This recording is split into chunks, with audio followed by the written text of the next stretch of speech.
Okay. Do I need to give an introduction, or I just go straight into it? Anyway, I will just talk, and whatever needs to be cut, you can cut later, of course. So, shall I begin then?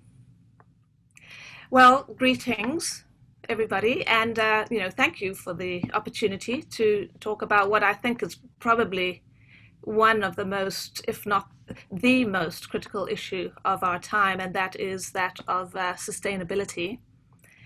And in talking about ecosystems and why and how they're deteriorating, I think that the answer to the why is fairly simple. They're deteriorating because essentially we are destroying them. And when we talk about ecosystems, I think one of the things that we need to take into account is that everything is connected to everything else. The plants, the animals, other living organisms, all live together in a very carefully balanced state with their surroundings, the air, the water, the soil, and so on. And so if we just change one small part of the ecosystems, we can throw everything else very quickly out of balance. And I just wanted to raise that point because it's where this whole idea of what we call tipping points or thresholds becomes so crucial. Because we can really make very small, gradual changes, say, to the world's climate over a period of time. But we may reach a threshold where suddenly some small additional disturbance causes a massive disruption throughout the whole system. And so that's in a way, I think, what we are beginning to see some of the first signs of now, whether it's through the melting of the glaciers, the warming of the oceans, the melting of the sea ice, and so on, and with all its ramifications, which we are seeing right now, with all the extreme weather events, whether they be floods or hurricanes, droughts, heat waves, and of course all of those have very significant implications also for human health. So, I think one ecosystem which illustrates that point where we could be close to reaching some sort of a tipping point is the Amazon rainforest. And as we all know, we're cutting that down at a very fast pace. I think we've already cut down at least around 20% of the Amazon rainforest. And that is one of the most biodiverse ecosystems. It's home to a huge number of animal and plant species, and many of them still actually have to be discovered to make way for, and so on. So that not only contributes to species loss, but it also releases very large amounts of carbon dioxide to the atmosphere, and also to the loss of a very important carbon sink, because as we know, trees absorb and they sequester a large amount of carbon dioxide.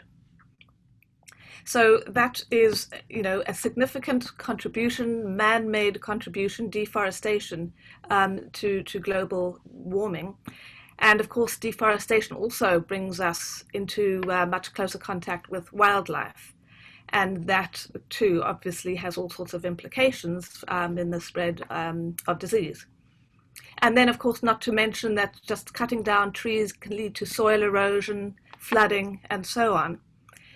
And so in so many different ways, deforestation impacts ecosystems in a very significant way. So, and then I thought maybe to give another example also of a very biodiverse ecosystem, one that is also affected by human activities, but also significantly by climate change, and that is coral reefs. And here again, we've destroyed maybe 20%, if not more, of our existing coral reefs. And a very large part, maybe as much as a third of what remains could in fact collapse over the next 2 decades if we don't, take action. And the reason for that is the warming of the ocean caused by increased greenhouse gas emissions. and also the increased acidity of the oceans, which causes together the bleaching and the die-off of these corals. And that we also have to couple with, for example, increases in pollution, fertilizer runoff, pesticides, toxic chemicals, and so on.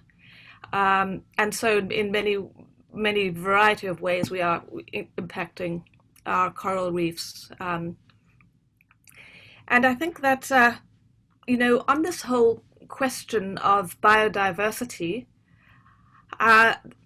both land degradation and the loss of habitat is a very big driver, and that coupled with climate change.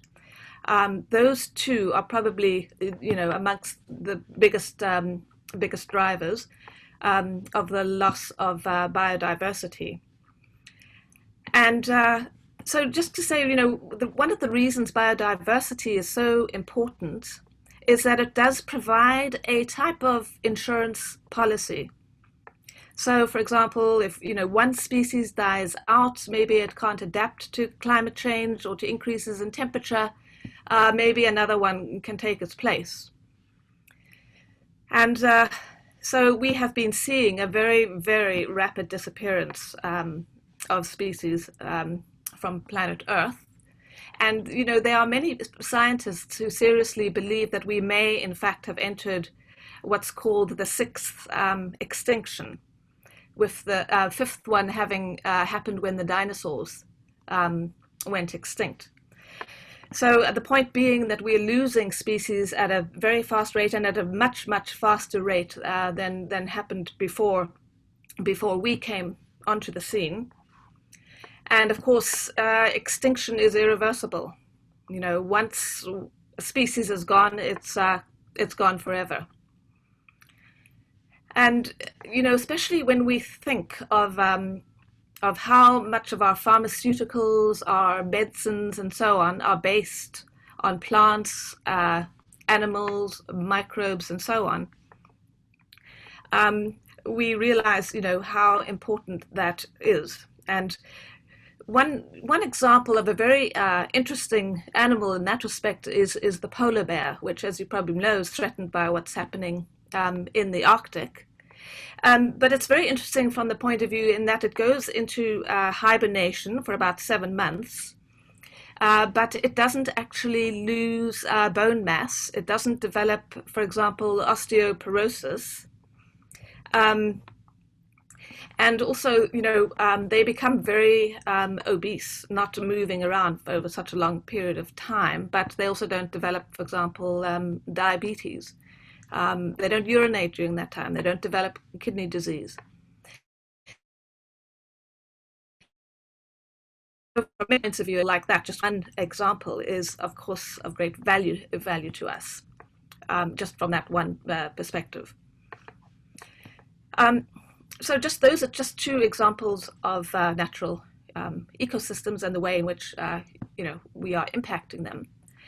But I just also want to mention two urban ecosystems, because urban ecosystems are, of course, very key to us, especially given, for the first time, more people, in fact, are living in urban areas than they are in rural areas. And so if we look at, say, the problem of urban air pollution, it's estimated probably 3 million, if not more, people die each year from various diseases which are linked to urban air pollution. Stroke, heart disease, coronary obstructive lung disease, lung cancer, respiratory infections, and so on. So it's got, quite a high, it contributes quite a high percentage of the global burden of mortality, actually. Most of those deaths come from countries like China and India, I guess, which is no surprise given the terrible air pollution problems that they are experiencing.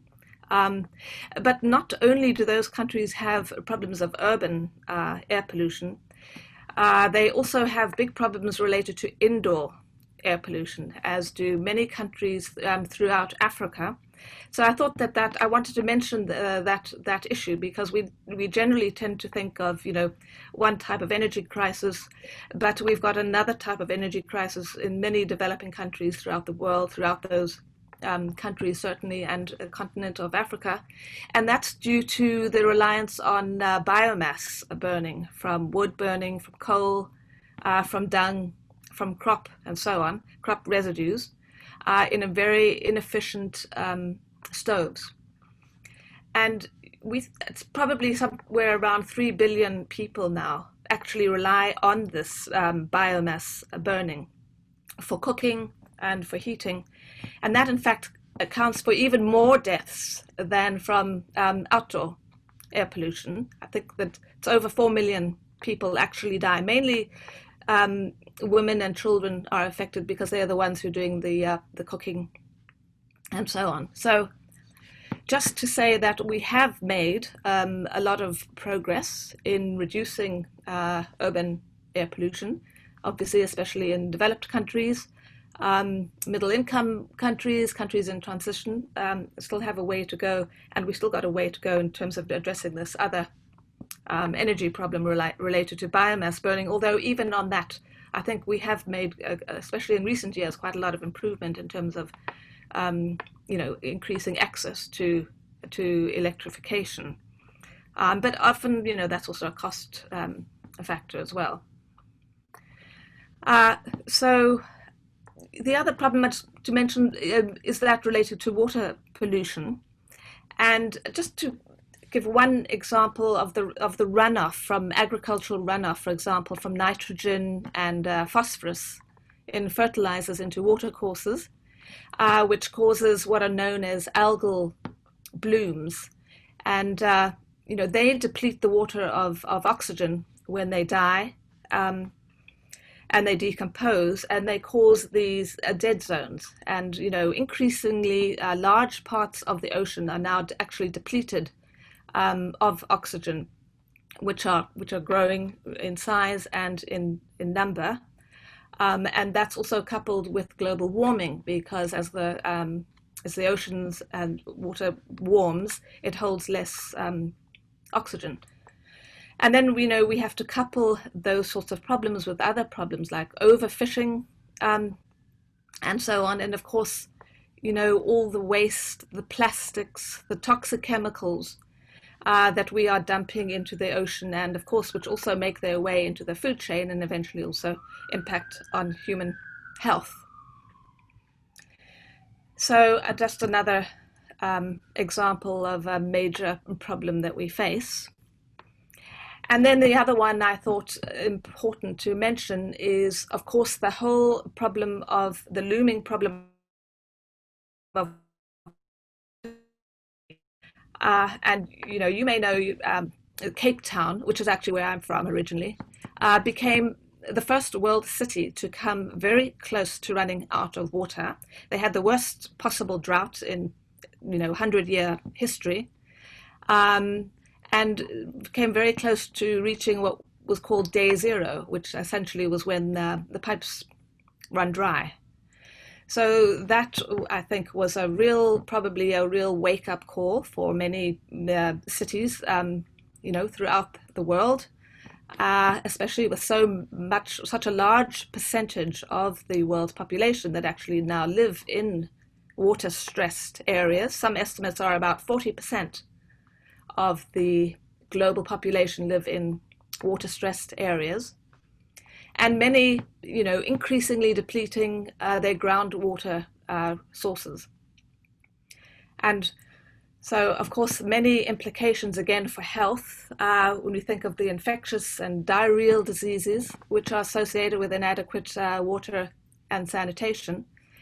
And again, it's a little bit like, on the energy front, we have already, a majority of the world's population who have been living in near, day zero conditions, with well over 1 billion people now lacking adequate and safe drinking water, many more lacking adequate sanitation facilities. A large percentage of the global population actually lack inadequate access, don't even have access, for example, to a toilet facility of any kind, and have to defecate out in the open. I think the estimates are something like around 20% the global population. So that, of course, is a huge a problem we have to grapple with as well. So I think,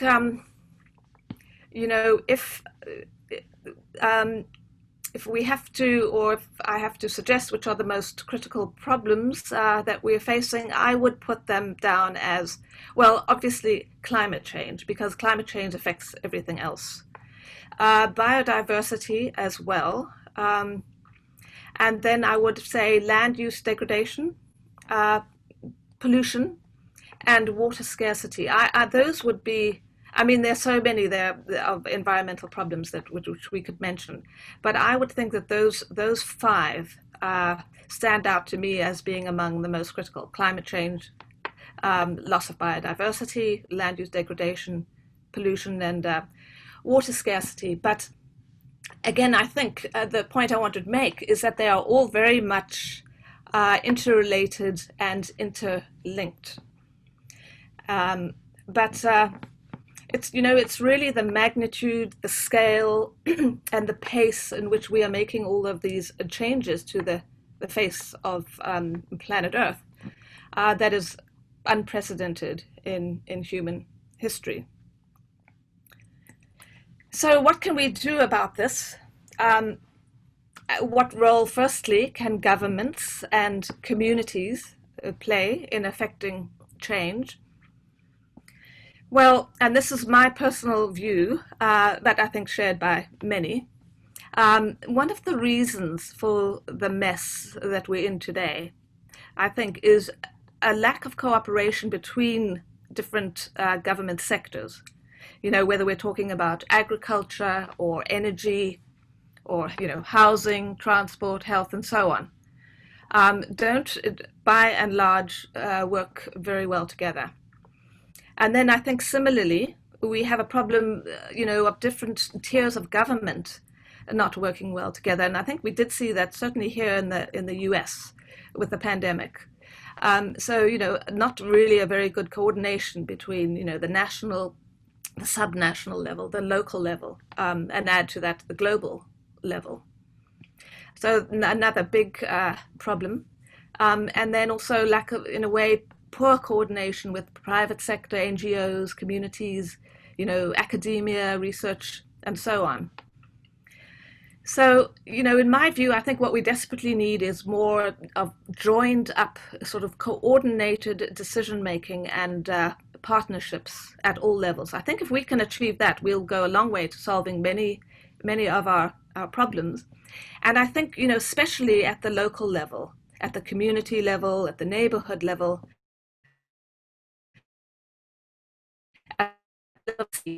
we do have, in fact, many examples of very successful initiatives in that regard.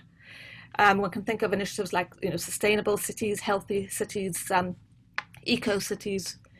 There's, a large number of cities for climate change, and more recently also resilient cities, and so on. So I think that's very, very encouraging, and I think a huge amount can be done at that level, irrespective in a way of what's being done at other levels. So that I think it's important to note. And then, of course, the important role, very critical role that communities can play and are playing in organizing around climate change here and elsewhere around the world. Now, I think we can build on the Black Lives Matter movement, for example. We could build a lot of momentum from that. And, a good example is if we think back to the 1960s, we had the, in a way, the birth of the environmental movement. And, that gave rise to any number of very progressive environmental policies and regulations here in the States. It gave rise to the National Environmental Protection Act and the Clean Air Act and so on. So certainly governments can work with the private sector, and they can use a combination of regulatory measures and market mechanisms perhaps, And there are any number of things we can think of, tax incentives, subsidies to encourage green energy, for example, green infrastructure, green transport, and so on. Obviously, things like higher penalties on polluting industries, um, taxes on imports of products, perhaps from countries that have very high greenhouse gas emissions. And, I think a very important tool, in my view, is that of impact assessment. We don't really, I think, perhaps make enough use of that. But if we really did put that into practice, I think that, we could make sure then that projects and programs and policies, very importantly, which are likely to result in negative impacts on the environment, actually don't materialize. So I think that's an important tool in our toolbox. But overall, in general, governments, of course, can play a critical role in developing the type of policy frameworks, which encourage sustainability. And then not to mention, of course, and of course, governments are doing a lot on that, level all throughout the world. But we can also do a lot at an individual level to reduce our ecological footprint. And there was an interesting survey done in Italy, actually, where they asked people whether they thought, government action was needed, individual action, and so on. And I think most of them thought, government action was critical, but also, interestingly, that individual actions can also be very important. And so there are any number of those, one can think of, and that, I think increasingly people are doing, whether it's, recycling or, reusing, reducing their waste. Waste management was one of the key priorities identified actually in that survey, along with other aspects. Air pollution was one, and also climate change, I think.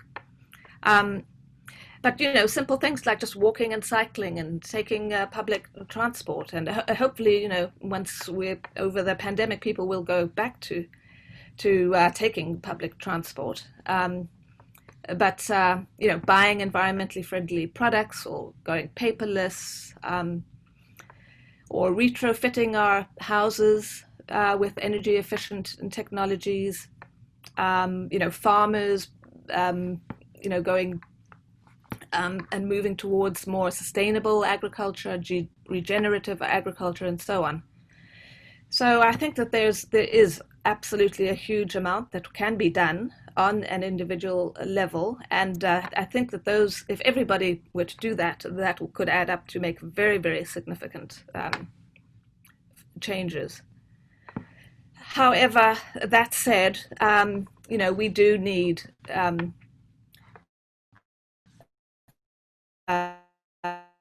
level. We need countries coordinating, and at the regional level. And I think, again, it's just interesting to see with the EU recovery plan that's aimed at measures to reduce greenhouse gases. I think that's very, very encouraging and very exciting that's happening. And I think we've also seen that with the IMF, which is now linking loans for recovery to climate resilience policies.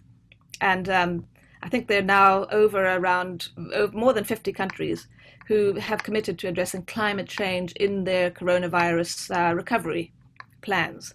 So again, that's another example, I think, of a very important initiative which can make a big difference. And then just to say a few words about the role of the United Nations, because I do think that is also very critical in galvanizing global action between countries. And so it's interesting now that sustainable development is in fact the overarching framework of the whole of the UN system. And that aims to integrate across the social, the environmental, and the economic dimension, which is really what we are concerned about when we're talking about sustainability and sustainable development, integrating across those dimensions. And the UN really has been working, we think, almost as sustainable development and this whole new initiative as being something relatively recently, but we have been working on that really for over 40 years, I would say, going back at least to the 1972 the UN conference on the human environment, which actually led to the birth of UNEP, the United Nations Environment Programme. But that was really the first global conference to focus on the global destruction of the environment. So we've known about these problems for years and years.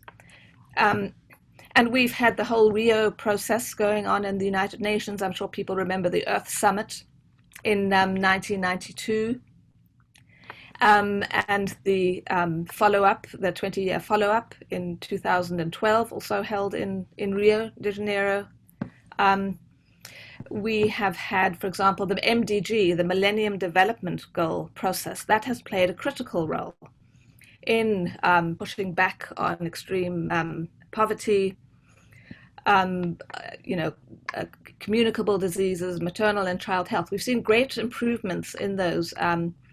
Not saying that's only due to the fact that we had the MDG process, but it certainly made a big difference to have a very concrete set. In that case, we had 8 goals with very a concrete set of goals and timelines and so on. And I think that we made a huge amount of progress. Now, a lot of that progress has unfortunately probably now been set back, but nevertheless. But what they tried to do in the UN was try to bring together these two strands, the environmental strand and the development strand together.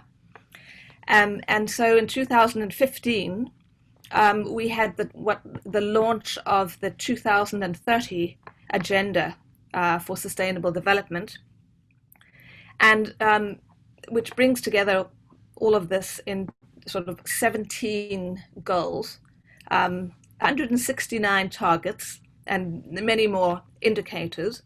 Also, so the aim here is to try and integrate across the social, the environmental, the economic, so that these are not seen as separate issues.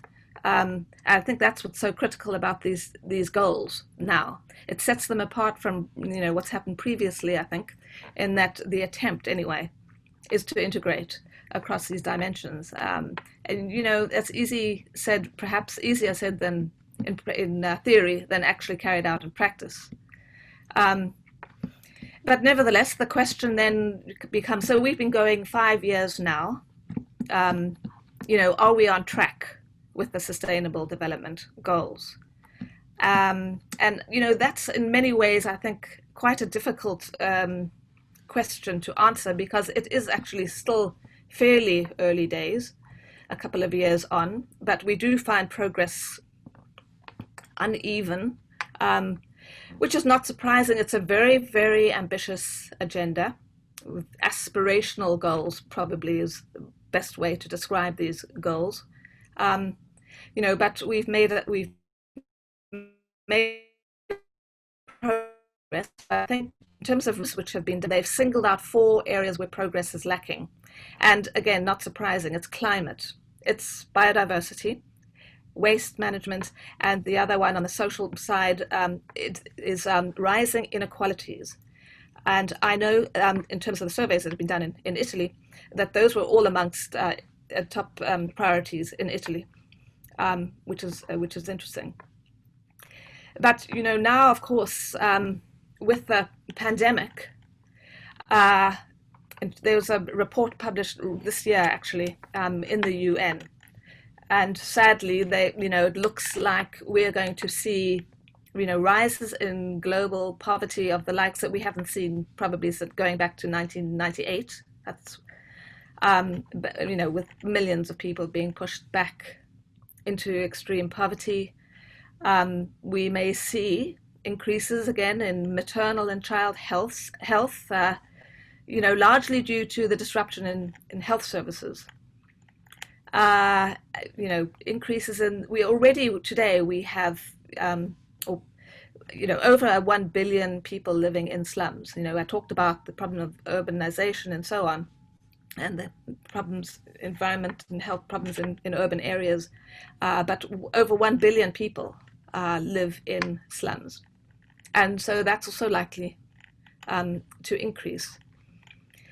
But I do want to say, out of this terrible catastrophe that you and everyone else has gone through, that I think there are also, in a way, rays of hope and of opportunity that come out of that.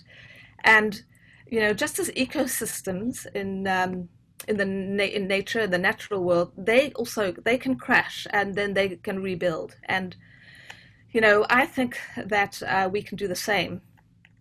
And I think already we've seen, examples of decreases in air pollution. I think I don't know what the situation is right now, but certainly in China they saw dramatic reductions in air pollution levels. I think something like around 25%.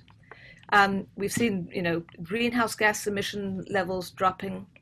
Improvements in water quality. I think Venice was such a prime example of that. Um, and just in general, as we all know, fewer cars, less congestion, less pollution, less noise. Um, and so that's really, I think, given us, I think, some hope that we can actually change things around, and what a different new normal can look like. But on the other hand, if we, go back to normal, and fire up the economy and fund new coal-powered stations and increase our reliance on the oil and gas industry, and continue with unsustainable consumption and production practices, then those gains are going to be very short-lived.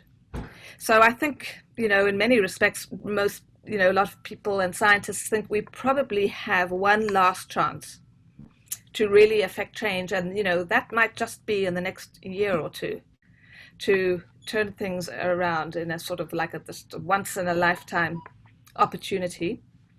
Um, and I think just the example, one small example of Milan, transferring its streets into pedestrian zones. It's just a wonderful example, I think, of the way things are changing, and hopefully this is going to happen throughout the world. Um, so, we don't want to be too alarmist, I don't think, because I think if we are, then people become very discouraged, then depressed, and they think there's nothing that they can do, and might as well enjoy whilst you can, exploit our remaining resources, and so on. So we have to be careful about that. But on the other hand, I think we also, don't want to give people a false sense of security. And I think we have to be honest with people. We have to find a way to restore people's faith in science. I think, a lot of people have, lost faith in a way in science, and so I think critical. And then I also do think, working across the political divide is absolutely essential. And we've seen here, for example, in the US, where debates on climate change have become very politically fraught, and in some ways, so have the issues around the pandemic as well. So that's hugely unfortunate, and we have to absolutely work, I think, extremely hard to make sure that doesn't continue. I think many people, the so-called climate deniers, people deny climate change because they're actually scared. And they've done a lot of work on this here in this country. They sort of have categorized people into the 6 Americas, and how they feel about climate change. But a lot of them, I think, a lot of people are, understandably, they're scared about the solutions. How their livelihoods are going to be impacted, and how their way of life is going to change. Having to cut back significantly on greenhouse gas emissions if we're going to halve these by 2030. Think about that. We've got 10 years to halve our greenhouse gas emissions, and by 2050 to get to net zero. And I think an important part of that, maybe less so in Europe than it is here in America. But it's just showing people that increasing consumption doesn't actually necessarily equate with increasing prosperity. So I think that's an important aspect because clearly people will have to, change their consumption and production um, processes. And I think also maybe we need to just create a foundation, a new value system, a new respect for nature, and for people to understand that we are not actually separate from nature. We are part of nature. Um, and again, I think we can learn a lot from the pandemic. Just as we've seen, getting getting public health under control has been critical for getting the economy um, under control. Um, I think the same. We need to now, do the same with the environment. Show people how getting the environment under control is so fundamentally critical for the economy. And again, that's not that different from what we've been, trying to do now over many decades. Um, we think back to people, like the previous, Gro Harlem Brundtland, who actually first coined that term, sustainable development. But looking at how, environment and economy could be reconciled. So it's very much what sustainability is about, creating that sort of resilience, finding ways to feed our growing global population without destroying our environment, encouraging regenerative agriculture and so on. I think all of this is absolutely possible. I would like to say I'm optimistic. I'm not optimistic when I look at the sustainability trends. I think that's absolutely clear. They are going, for the most part, in the wrong direction, notwithstanding the amount of work that is going on worldwide. I think that we can turn that around, though. I think we need the political will, and we've seen that definitely now in the United Nations and increasingly in many other countries, I think, working together. And we've definitely, I think, seen that in Europe and in other parts of the world. So, we need to work together towards our common goals. But I do think, all that said, is that we really need to try, we need to generate a much greater sense of urgency. We don't want to be overly alarmist, as I said, but we do need, I think, to create this really great sense of urgency that literally there's not a single day to lose if we really are going to be able to save our planet. We only have one planet. But we really, I think, have perhaps, a year or two. So, the opportunities are closing in on us. But we can still turn things around. So that's, the point I thought I would just end off with. So I've covered a lot of Absolutely. things that, yeah, you can, yeah. Thank you so much. That was fantastic. Really lots of information. Perhaps just for to have something that they can put as a summary, can I follow up on a few things and ask you to clarify? So one question is that you started off by saying there are changes that are only man-driven or caused by man that we need to worry about. But if the question I had, if you look at the planet deterioration, is that 100% caused by humans, or there is also some other non-human factors at play? Well, yes, I would say the vast majority of problems, 90% plus are human caused. In terms of everything that we discussed with, pollution, toxic chemicals, deforestation, degradation of our land. We've degraded about 50%, if not more, of our, land resources as well. But in terms of climate change, yes, the vast, even that, of course, the vast majority is due either directly or indirectly to human activities. Whether it's greenhouse gas emissions associated with fossil fuel burning, or with deforestation and agriculture, which are also important contributions.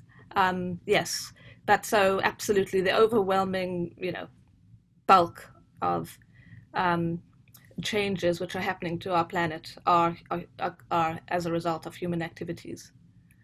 Yeah.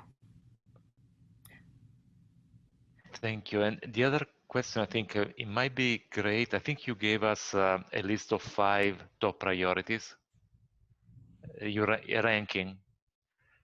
Perhaps it would be great if you can repeat that just for the camera, and also tell us how you rank them. Like, is that in terms of impact on human health, or rather economy, or the earth in general? I don't know whether there is probably, yeah. Go ahead. Yes, I wouldn't, yes, it's difficult to. So the 5, I think, key priorities are climate change, biodiversity, land use degradation, water scarcity, and pollution, and not necessarily in that order. But if I were to have to, rank them, I mean, that's tricky. But certainly, there's been a lot of work done on this whole concept. I talked about thresholds and tipping points, and there's been a lot of work done on this idea of planetary boundaries by the Stockholm Resilience Center, and this concept of living within a safe operating space. And so some of these boundaries are already beginning to be surpassed. But the 2 factors which affect everything else are climate change and biodiversity. So from that point of view, they are so interconnected with everything else. They are critical. And then land use degradation and so on. Again, it's a very important contributor also, actually, to, as we discussed, to climate change, but also to loss of species and so on, and just in terms of our overall survival. If we completely degrade our land resources, etc., we're not going to be able to feed sustainably our growing population and so on.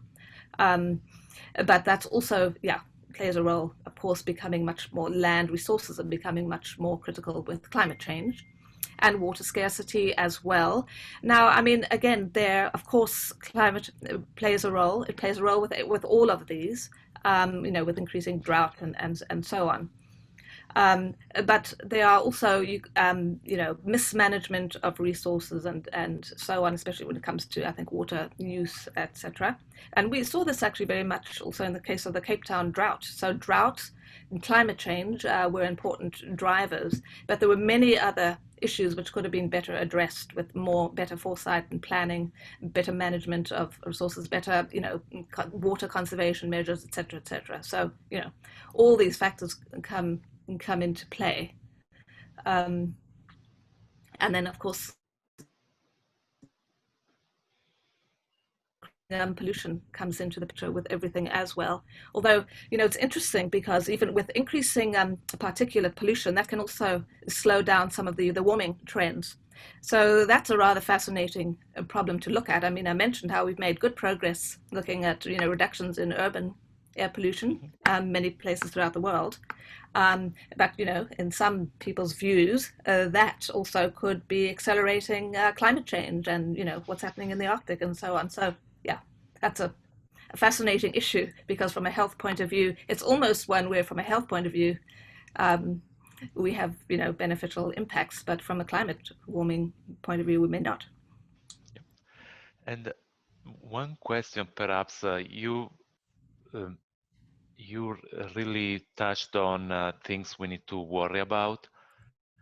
But is there anything that has risen to people's attention that perhaps is overstated, or we should not worry that any factor related to planet Earth or sustainability that is not as important as people may perceive it to be?